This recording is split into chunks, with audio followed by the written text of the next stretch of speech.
Welcome, welcome, Baruch atah Adonai Eloheinu melech haolam, asher kitshanu b'mitzvotav v'tzivanu la'asok b'divrei Torah. Amen. And here, thank you. And here we are in Tisa. And Tisa is a very sad point in Jewish history because Tisa is the Torah portion in which we read about the creation of the golden calf, which really is a nadir in the events surrounding the Exodus. And the fact that 40 days before they had heard God speak directly, and 40 days later, here they are ready to worship idols. And I think they're just the position of this particular Torah portion, because the two portions that preceded it had to do with creating the tabernacle. And here we have this particular episode. And then we will have a double portion or two portions that will continue the actual construction of the tabernacle. And so I think there are a lot of subtle messages that go along that aren't necessarily spoken explicitly in the whole placement of this portion and the deep irony involved. And in some ways, it's saying, that even if we could hear God speak, and if we knew for a fact we had just heard God speak, which has to be one of the most frightening experiences a human being can experience, that time has a way of just sort of negating experiences, blunting the feelings we might have had at the time, and that there is a deep desire within human beings to deny God and to worship idols. Because essentially, if you don't believe in God, and if you don't believe in a transcendent creator, you're going to wind up putting your trust in other things. And that is essentially idolatry. And it's, you could say, well, why did God create us in this way? And it really goes back to a question that we've answered before. And that is the fact that part of our merit, part of any sense of worth that we have, comes from our ability to overcome our own impulses. That we are created imperfect because were we created perfect to begin with, there'd be nothing for us to accomplish ultimately. And there'd be no sense in creating us from a divine point of view at all. And so we have to be imperfect in order to perfect ourselves and to find purpose, a deeper purpose to being alive. But this is the risk. And I think there's something also very profoundly beautiful about the fact that the Torah does not try to pretend that we are such heroes and so perfect, but that it talks about human nature in the nature that it really is. And to try and give us a mirror in which to try and do better ourselves. That life is this kind of journey and this kind of attempt on our parts. And not to judge the Israelites too harshly, or to judge Aaron too harshly, or maybe not to judge them at all, but to say they present, as I said, a mirror to ourselves. So we are actually, as we go into this chapter, we barely started it the last time. We go into the actual creation of the molten calf. And Rashi has quite a lot to say because the tradition has quite a lot to say about this. I'll add one other thing, the placement of this in between the construction of the tabernacle. One is the fact that the tabernacle is there, right? If the role of the priest is to try and, how can I put it, somehow appeal or connect human beings and the objectionable behavior of human beings to somehow reconcile it with their creator. You could say that's exactly what's going on here.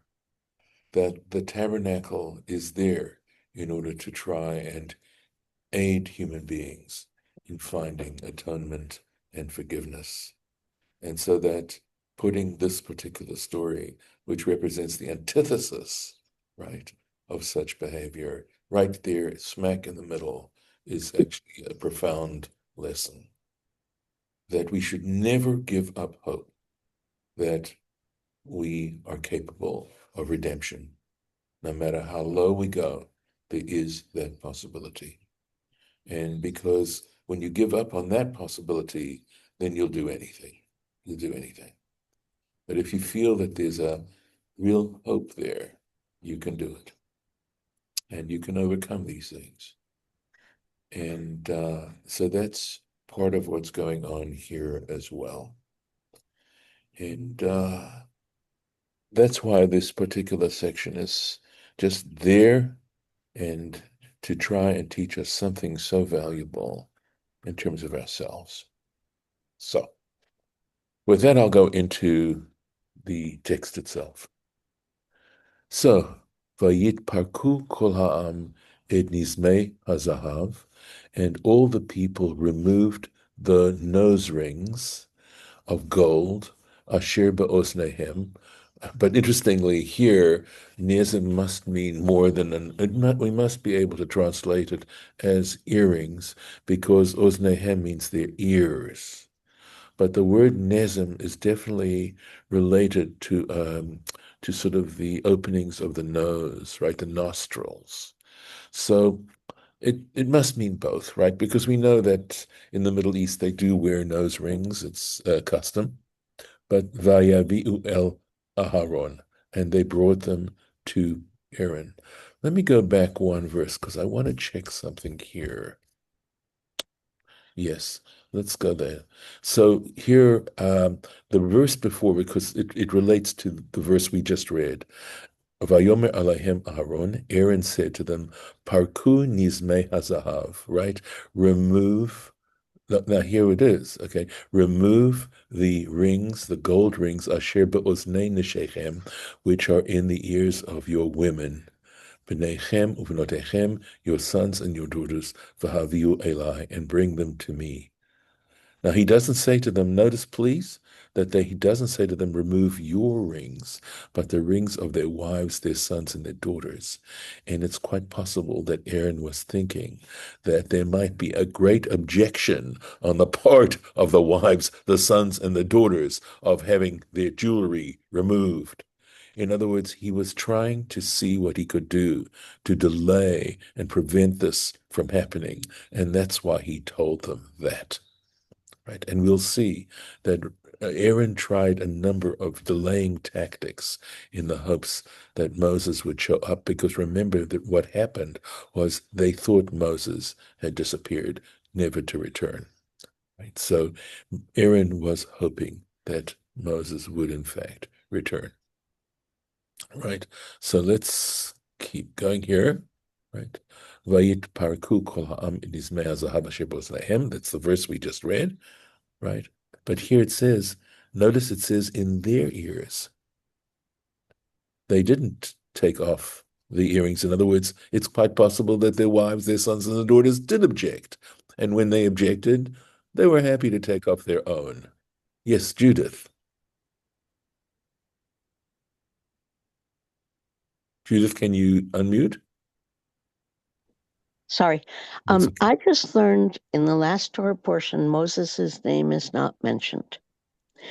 And at our Torah study at shul yesterday, we talked about that. But looking at this, without him, it says, well, they were afraid Moses was gone forever. Yes. And maybe coming on top of, and we didn't even hear about him last week, that there was a reason for that, but or there were reasons for that, but that it might make it seem even more terrifying. So you understand that at that particular point, Moses was on the top of the mountain receiving instructions, that what we read in the last two Torah portions before this one, and continuing somewhat into this one, where Bezalel is named as being the chief contractor, It's all up on Mount Sinai. And remember, we also read about what was going on Mount Sinai at the time, which was almost like a volcanic eruption.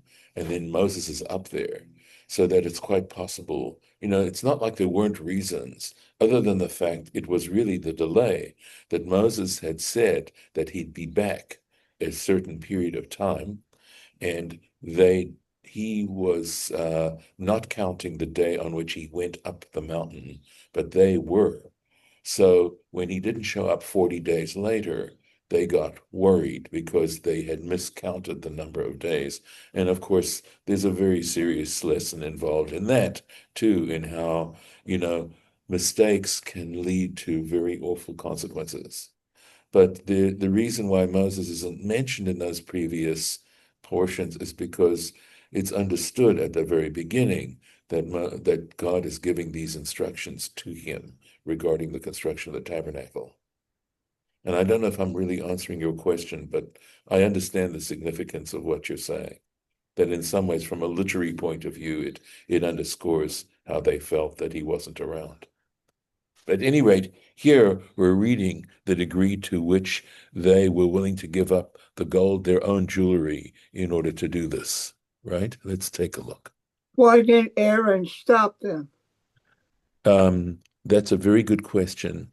And it'll anticipate something that Aaron saw ahead of time. So, Harlan, I think I'm going to not answer that right now and hope that we cover it as we read the Rashi. But there is a reason why he did not prevent them. He tried to delay them. I will say this, that sometimes trying to prevent things in a direct kind of way just gets pushback, even worse. So sometimes you have to be able to work through these sorts of things. And that's what Aaron was trying to. I mean, had in fact Moses shown up, then this wouldn't have happened at all. And Aaron was counting on that possibility. Okay. So Vayit Parku, they removed. Lashon Prikat Masa. This has the connotation of removing a burden. Keshe me'ozehem. That when they removed them from their ears, this jewelry, their earrings, nimtza'u hem mefurakim minis mehem, that you could say that they were unloaded of their earrings, okay? And then he gives you this French word, right? And that's entlozent, I think means, right? Removed. So again, what's the point that Rashi is making here? So I think in some ways, you understand that a nose ring was, in a way, a symbol of slavery, right? And so maybe that's the reason why there's this sort of ambiguous use of a word that under normal senses would be nose ring, but in fact was an earring. But that what Rashi is saying is that they were removing themselves a sense of obligation and servitude to God. That in some ways, the fact that they were doing that meant they no longer had, quote, the burden of having to follow the Torah. This is a guess on my part, I tell you, but it's a possibility. Right now, I don't have a better answer. So here we go. So Rashi goes now into et nizme, and the word et usually indicates a direct object in Hebrew. It's not necessarily translatable into English, but he says in this case it means min nizme, which would mean from there. Their earrings were removed from their ears. And he says that here this word et is to be understood as from their ears.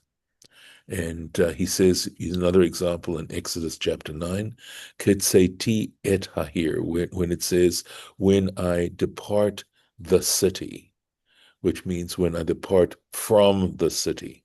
Simply a grammatical note here. And again, I sometimes think that the reason, Rashi is giving these grammatical explanations is possibly because of mistranslations or difficulties in understanding this.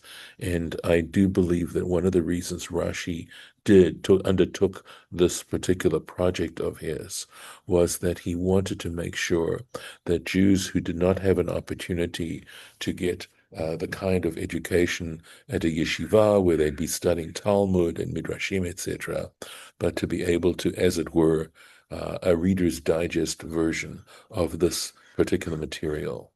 And also because Rashi was concerned about being into people coming and trying to convert them away from Judaism, but who used the Bible themselves and gave other interpretations to the Bible. So onwards. Vayikach miyadam, and so he took, in other words, Aaron took from their hands, vayatzar oto becheret, and he formed it with an engraving tool, vayaasehu egel masecha, and he made from it a molten calf. Vayomru, and they said, Ele Elohecha Yisrael, these are your gods, O Israel, Asher He'elucha, which brought you out Me'eretz Mitzrayim. Right? It's going to have to be, right? Mitzrayim, from the land of Egypt. So, attributing to whatever this calf represented, right? How they got out of Egypt. And again, this let's take a look at the Rashi, and then we'll try and unpeel this a little bit more. Okay. Vayitzer, let's make sure I've got the Vayatzar, Vayatzar, he formed. Vayatzar oto becherev, he formed it with an engraving tool. Yesh letargumo bishnei panim. One can translate this word cheret in two ways. There are two ways to translate it. Echad, the one way is Vayatzar Lashon Kshira. We can understand it, tying it becheret, that is, the cheret meaning Lashon Sudar, which would mean a scarf. Right? In other words, that he created somehow, he put it together in a scarf and made it into this calf. How exactly? I'm having a hard time visualizing this, but that is one way to understand it. In other words, somehow to piece it together, maybe using the scarf as a kind of mold or something like that. We'll see. Okay. And he says there are other examples, like in Isaiah chapter 3, verse 22, Vahamit pachot v'hacharitim. There's that cheret, you see. So the shawls and the cloths. And again, similarly in 2 Kings chapter 5, and it says, Vayitzar, I think, right? Or Vayatzar, kikarim kesef. He tied 2 kikars, it's a weight, right, of silver, bishnei charitim, and there's that cheret as well, in 2 cloths. So again, context giving us the meaning of a word here. But exactly what was that, how did that in fact take place? Interesting, because it does say, that the calf was a molten calf. So we have to try and think about what was going on. V'hasheni, and the second meaning, okay, of Vayatzar, Lashon Surah. We can understand the term Vayatzar as meaning to form a shape. In other words, the word Surah is a shape, right? So in other words, he made the shape. Becheret, and the cheret is a stylus. Kli umanut, it is a worker's tool, right? Of Hatzorfim, of goldsmiths, shechortzin vechortin, I think, right? Who scratch and engrave bo through it. In other words, it's a stylus, right? Bo tzurot are able to scratch and engrave shapes, bezahav, in gold, ke'et sofer, just like a pen of a scribe, hachoret otiyot, who is inscribing letters, beluchot, in tablets, upinkasim, and ledgers. So we know, for example, with cuneiform, they used little wedges to make the letters, right? So we have that as well. So that's one kind of, not necessarily pen and ink, right? And kumo, and he gives an example, and here again, Isaiah chapter 8, Uchtov alav becheref, cheret, write upon it with a stylus, enosh, cheret enosh, with a person's stylus. Vezehu shetigemus, and this particular interpretation is how Onkelos translated it in Aramaic. V'tsar yete bezifa, right? Here we go. And engrave it with a stylus, right? Or here we go, right? Here it is. V'tsar yate bezifa, right? Form it with a chisel or engraving tool. Okay. Is how they were describing how Aaron made this particular molten calf. Let's find the place. Here we go. Lashon ziyuf. It also has the connotation or the meaning of a forgery, ziyuf, right? Who it is. Who kli omanut.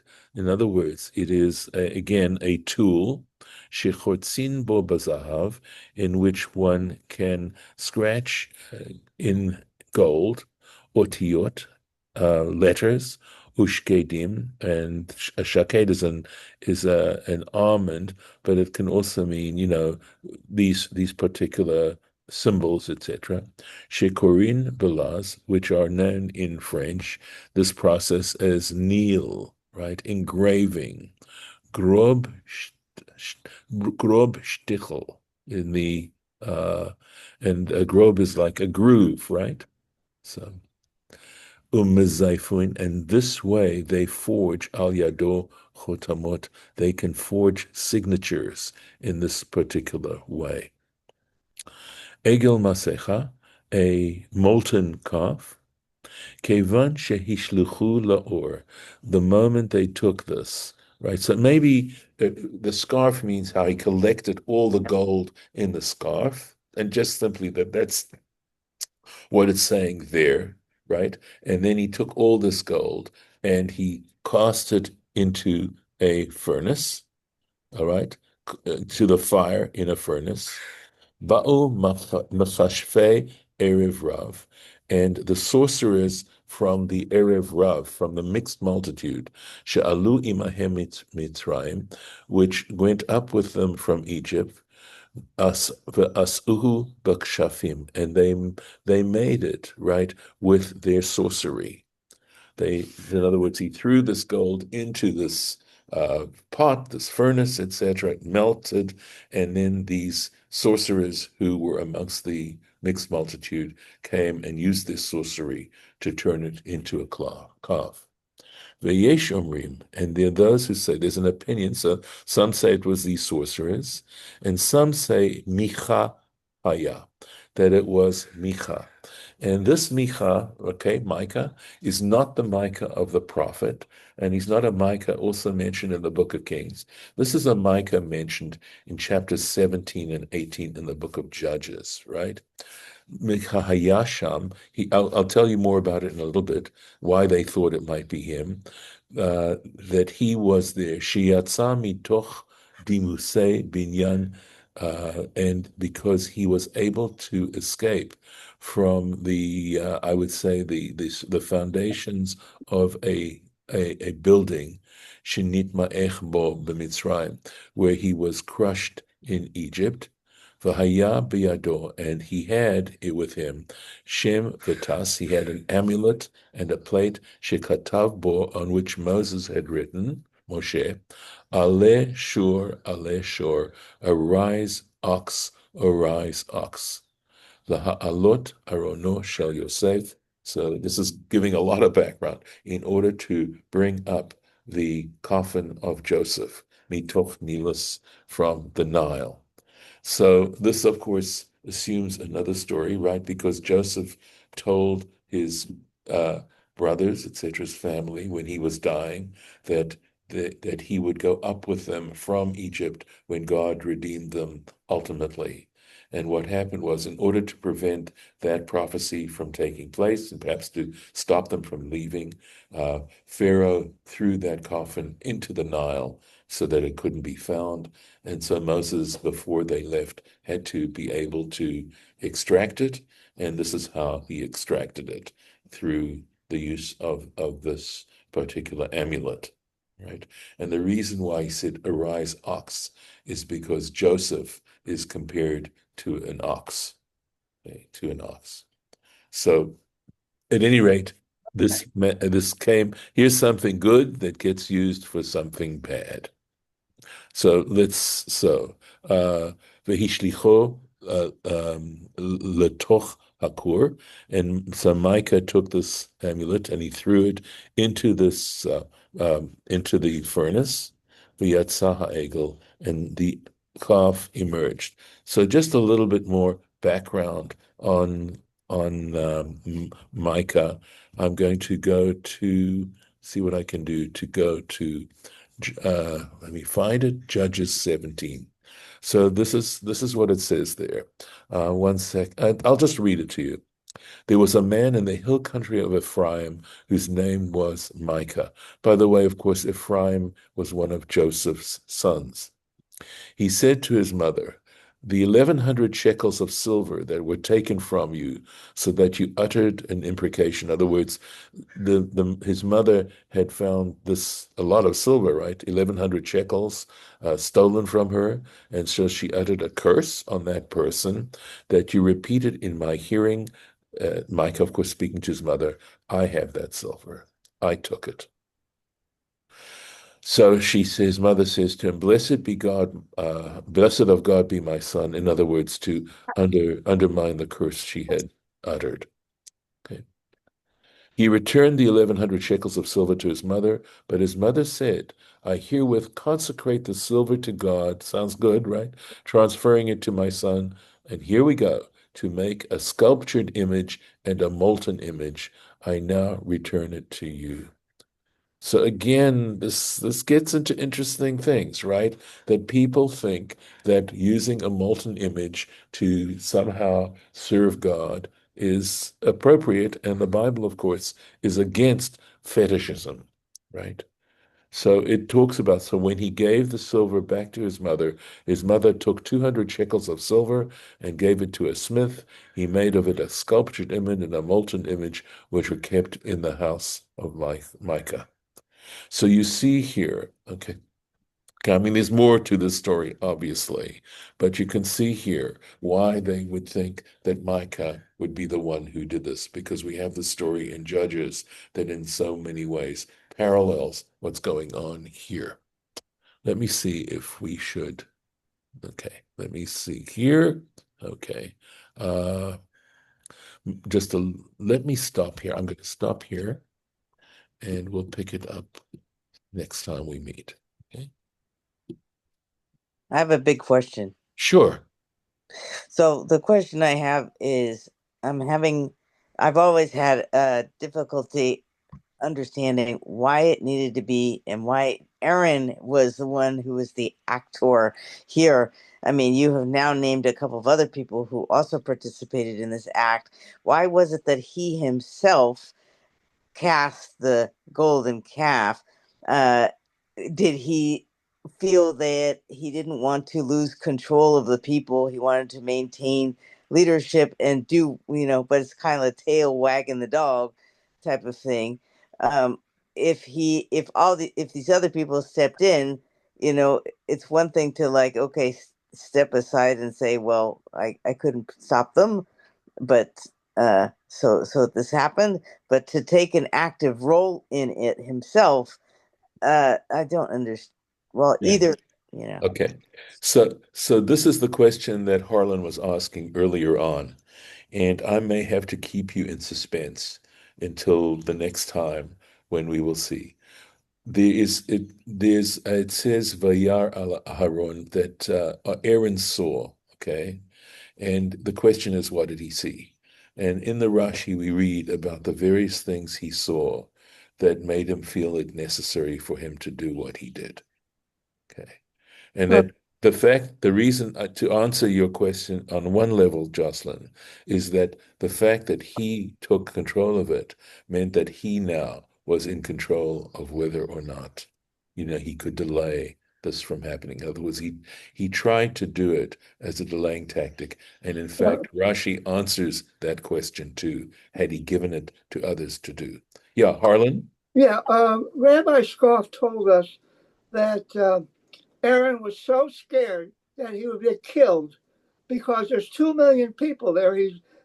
And they said, we want to know about, we want to know where, we want to see a God.